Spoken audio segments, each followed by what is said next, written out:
Hi everyone, welcome to Unit 3. We're now beginning a new phase of our course after Aristotle that covers a time in the history of philosophy called the Hellenistic period.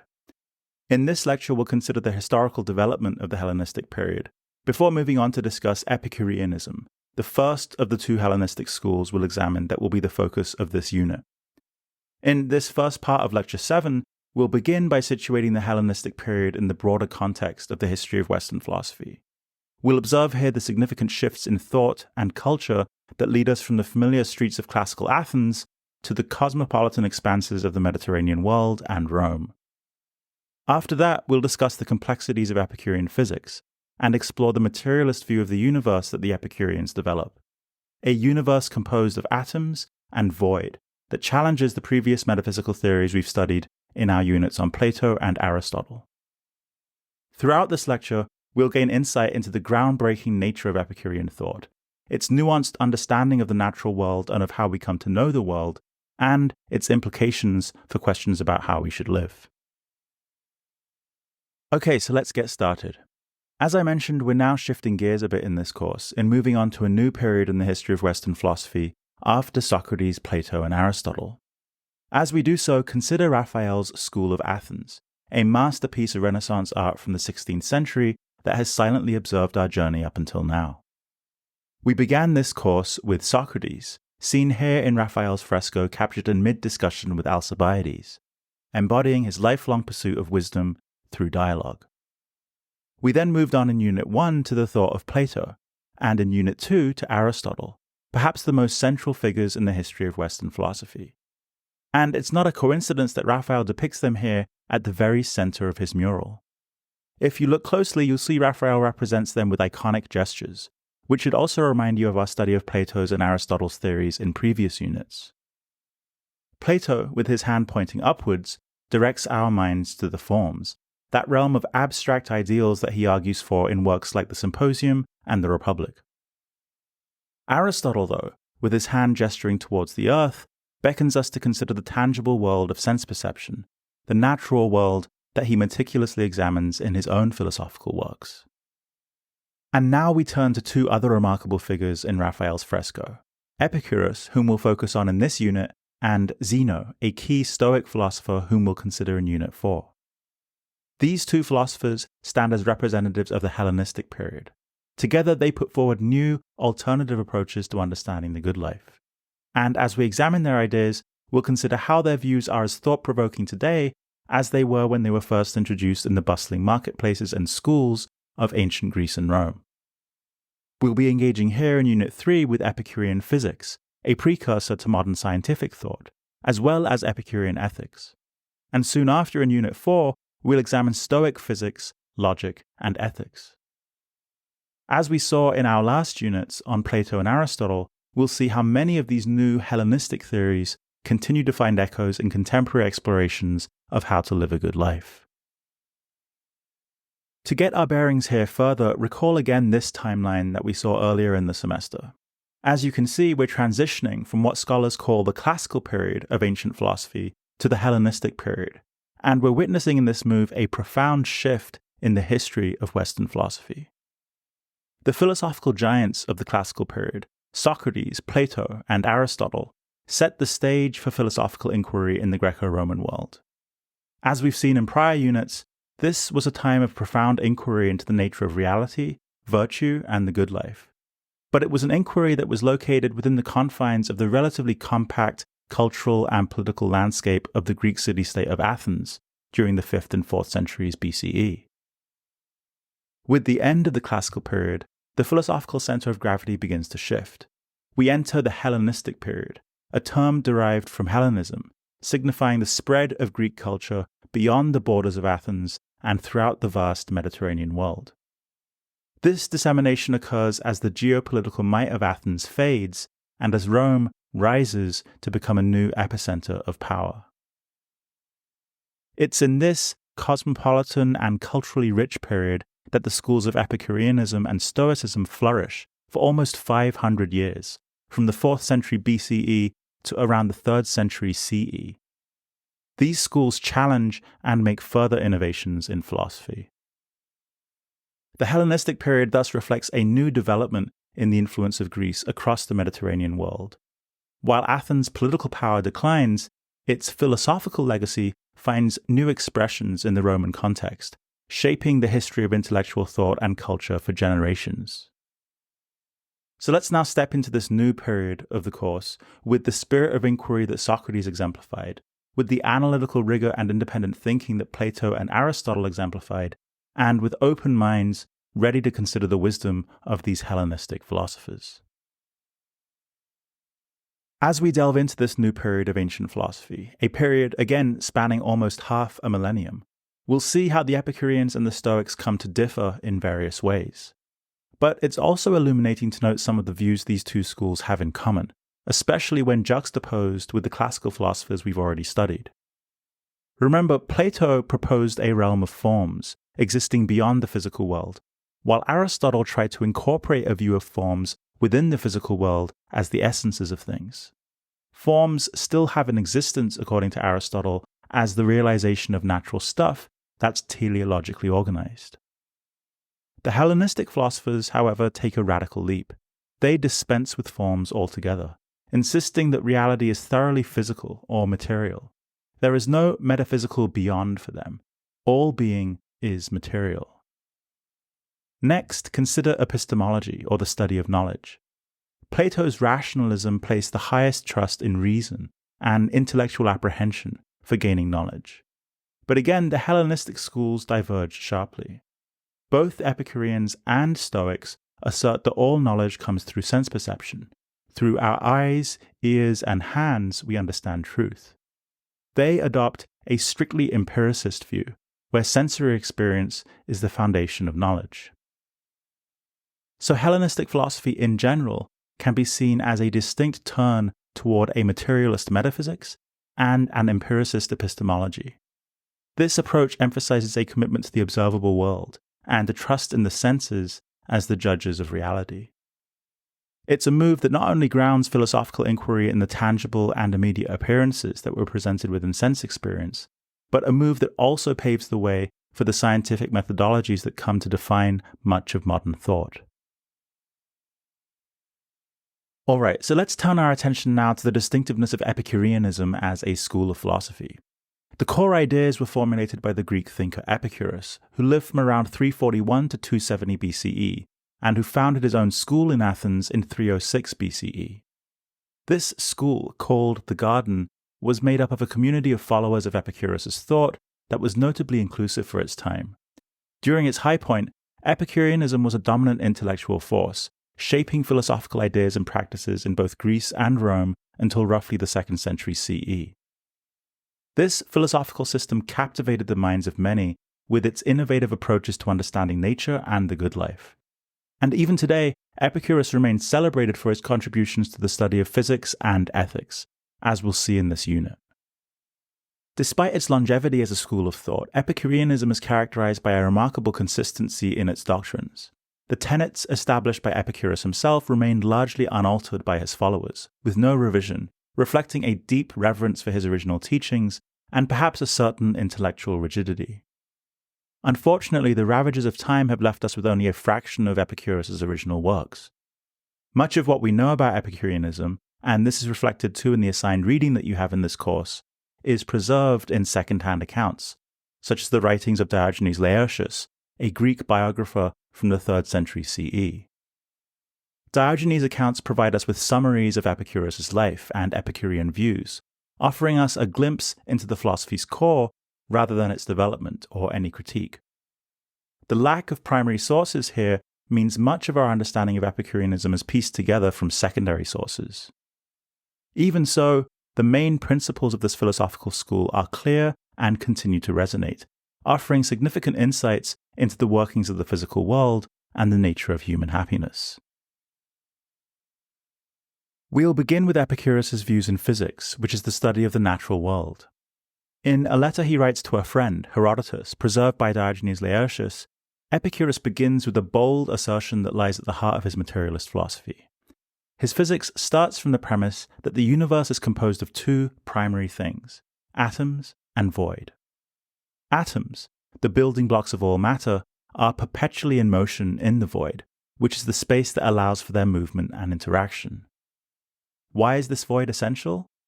Well, Epicurus holds that without the void, without the nothingness that accommodates the everythingness of atoms, movement would be impossible. He states in his letter to Herodotus, "In all cases, sense perception itself testifies that bodies exist, and it is by sense perception that we must infer by reasoning what is non-evident. And if there did not exist that which we call void, and space, and intangible nature, bodies would not have any place to be in or move through, as they obviously do move." It's crucial to note here that Epicurus is not developing these ideas by means of wild speculation. He grounds his theories in empirical observation. He reasons from the evidence provided by our senses, which reliably inform us of the existence of bodies and movement. For Epicurus, understanding the natural world begins with observing the phenomena around us and deducing the unseen material mechanisms behind them. Let's now consider in more detail the fundamental nature of these atoms, the building blocks of the natural world, as Epicurus describes them in his letter to Herodotus. Epicurus believes that there exists a permanent stock of atoms in the universe. This idea is rooted in what we would today call the principle of conservation. Material things around us perish, decay, or transform, but they don't truly vanish. If they did vanish, then everything in the universe would eventually disappear into nothingness, into the void. Instead, all material bodies for Epicurus break down into more basic atomic parts. These atoms fall in parallel motion through the void, all at the same steady rate, ready to combine and to reconfigure to form new bodies.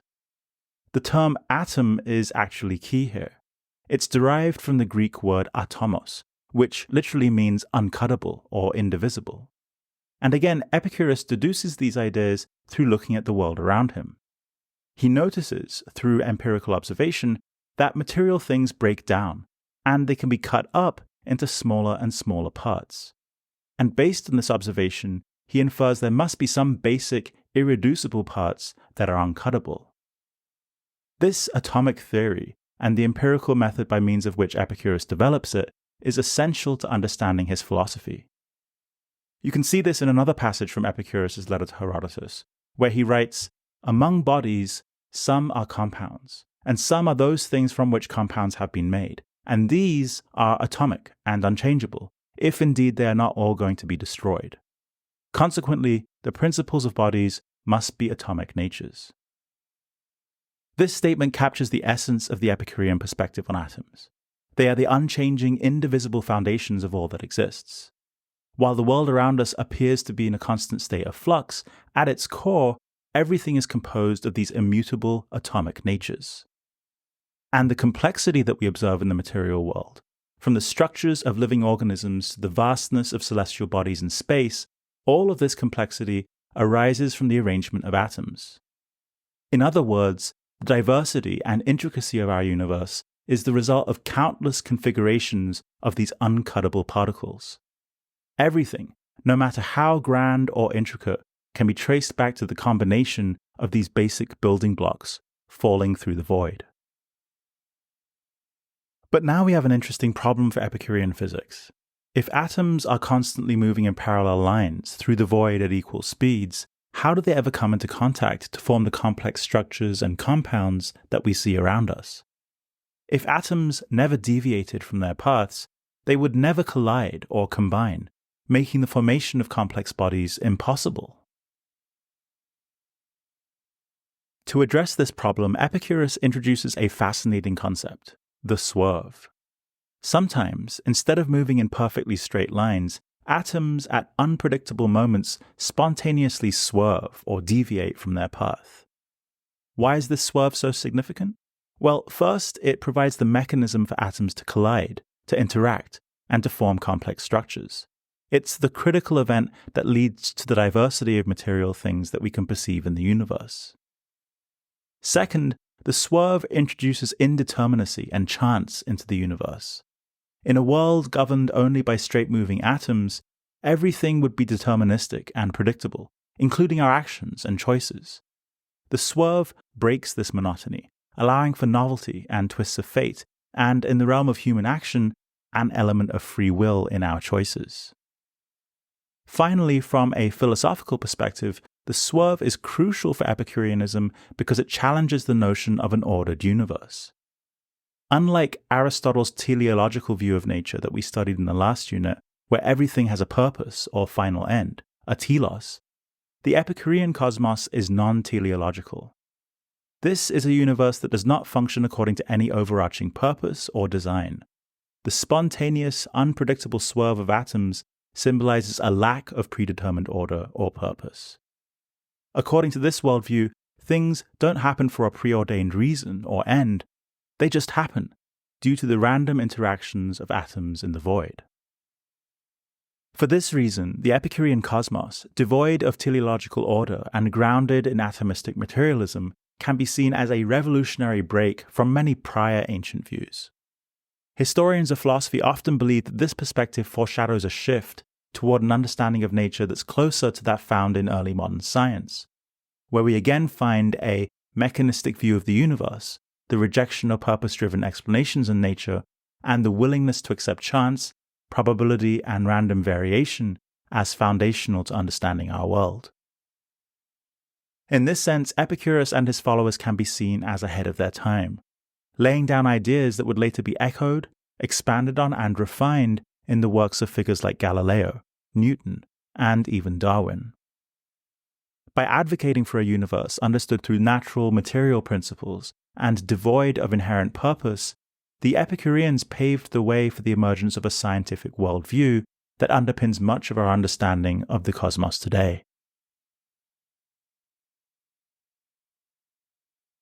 So I've mentioned that Epicurus is a firm empiricist when it comes to understanding the world, drawing his views from empirical observation. What does this mean? Well, he believes that the material things existing in the natural world give us a complete and accurate readout of how things are, and that the primary means by which we access the natural world comes through sense perception. Take vision, for instance. Epicurus holds that every visible thing emits atomic films. Think of these as thin, microscopic layers of atoms that are generated by objects.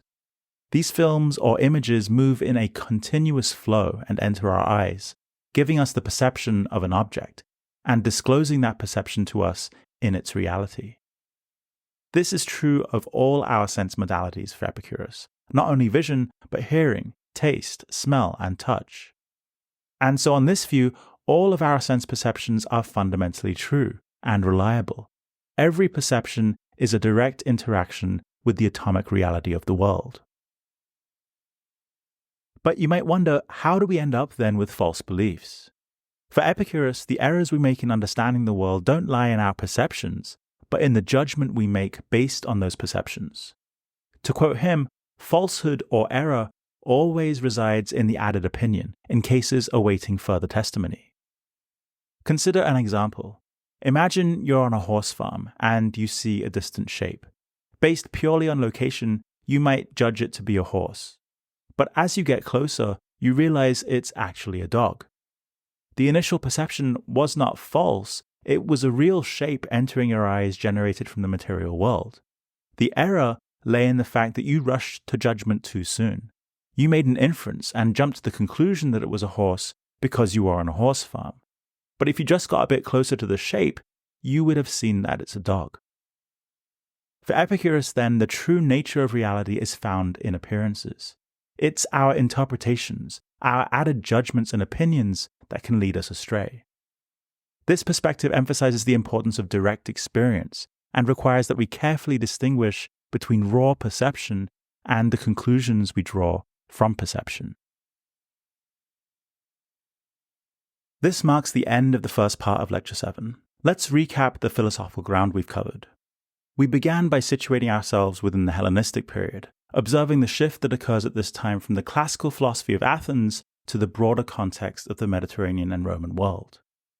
We then turned our attention to the figure of Epicurus, a philosophical pioneer whose teachings laid the groundwork for the school of Epicureanism and its centuries-long influence. Delving into Epicurean physics, we unpack the basic principles of atoms and void that are the foundation of Epicureanism, where we confront a universe that operates without inherent purpose. This materialist conception of reality is a cornerstone of Epicurean thought. We also discussed the concept of the swerve in Epicurean physics, which introduces an element of randomness and indeterminacy into this atomic universe, challenging deterministic views and allowing for the possibility of free will in human action, a key idea with far-reaching philosophical implications. In the next part of this lecture, we'll transition to Epicurus' views on psychology, where we'll examine how he conceives of the material nature of the soul. On this view, while the soul is essential to our sensory experiences, it's not in any way immortal. It's just another material thing destined to dissolve into atoms. So as we conclude this part of Lecture 7, bear in mind the materialist and empirical insights of Epicurean philosophy, ideas that have not only influenced our modern understanding of the natural world and our place in it, but also prime us for the Epicureans' approach to questions about how to live.